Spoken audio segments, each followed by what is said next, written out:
And speaking of trade disputes, your senior counterpart, Don Farrell, met with his Chinese colleague earlier in the year, his Chinese trade counterpart, the Commerce Minister Wang Wentao, and Senator Farrell, suggested that the trade dispute on wine tariffs could be resolved within weeks. Bit of optimism there. Well, we are absolutely focused as a government on normalising the relationship and in particular removing the last remaining trade impediments for Australian exports in China. So $20 billion worth of impediments, $18 billion removed. There is an agreed approach that China is following, where they are conducting a review very similar to the barley review. We expect that to conclude shortly, and expect that China will follow through in the same way that they did on barley. It was an opportunity to reinforce that is Australia's expectation in that meeting led by Trade Minister Don Farrell.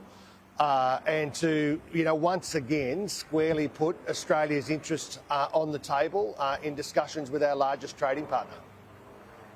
There's a great deal of uncertainty internationally. You've got the ongoing conflict not far from where you are in the Middle East, Ukraine as well. What's the mood like among trade ministers, given the tensions and the instability around the world? Well, I think that is the larger point about the relevance of the World Trade Organisation, as there is conflict in too many places around the world, as there is more uncertainty in the global environment. Global institutions really matter, and the World Trade Organisation and trade between nations is a core part of building peace and prosperity around the world. So the World Trade Organisation matters in trade terms, but it also matters as a global institution in the rules-based order. There is a strong sense around the room of solidarity with the government of Ukraine, who are represented here.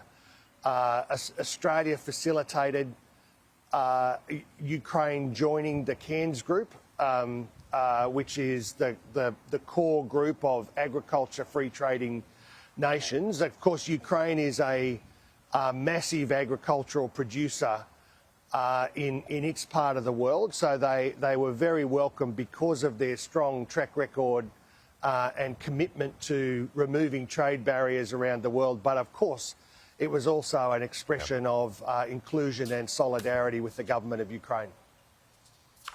Assistant Trade Minister Tim Ayres joining me live from Abu Dhabi at the WTO. Thanks. Good on you, Kieran. See you later.